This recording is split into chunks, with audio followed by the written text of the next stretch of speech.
Le premier interlocuteur, c'est soit le gynécologue, soit le généraliste, qui va se dire que peut-être cette incontinence va être une indication de rééducation. Donc d'une façon générale, la première réponse à une incontinence moyenne qui n'a pas été provoquée du jour au lendemain par une circonstance particulière va être une indication de rééducation. Bon.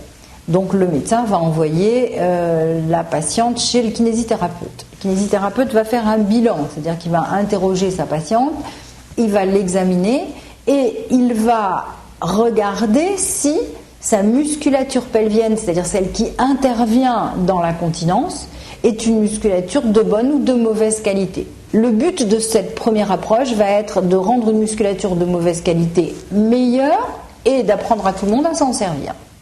D'une façon générale, si la rééducation est bien pratiquée, 10 à 15 séances suffisent pour qu'on obtienne une amélioration, voire une résolution des fuites urinaires. On a à peu près 60 à 70% d'excellents résultats qui sont à maintenir et qui sont à maintenir dans le temps. Le but, c'est d'exercer une fonction dont on va se servir au quotidien. Donc, une quinzaine de séances pour obtenir ce but-là, que la patiente utilise dans la vie quotidienne, qui plusieurs mois après est revue sur 5-6 séances de rafraîchissement, un petit peu de petite piqûre de rappel. On va passer là dans le champ des investigations supplémentaires qui vont être faites par le médecin, qui vont être demandées par le médecin ou le gynécologue.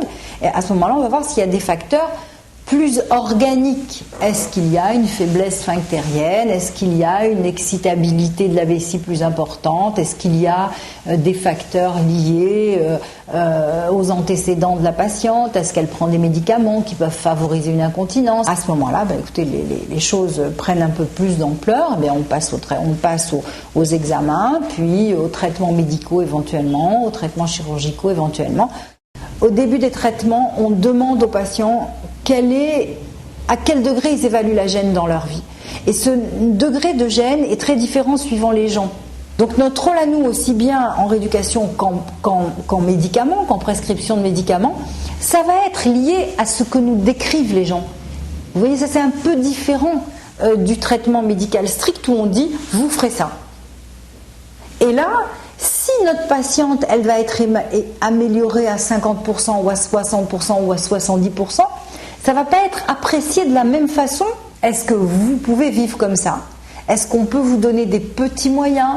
Protection, port de tampon pendant le sport. Vous voyez, ça va être la négociation permanente pour essayer d'apporter des petits moyens, des vraies solutions musculaires, des vraies solutions médicamenteuses et au bout du compte, des vraies solutions chirurgicales.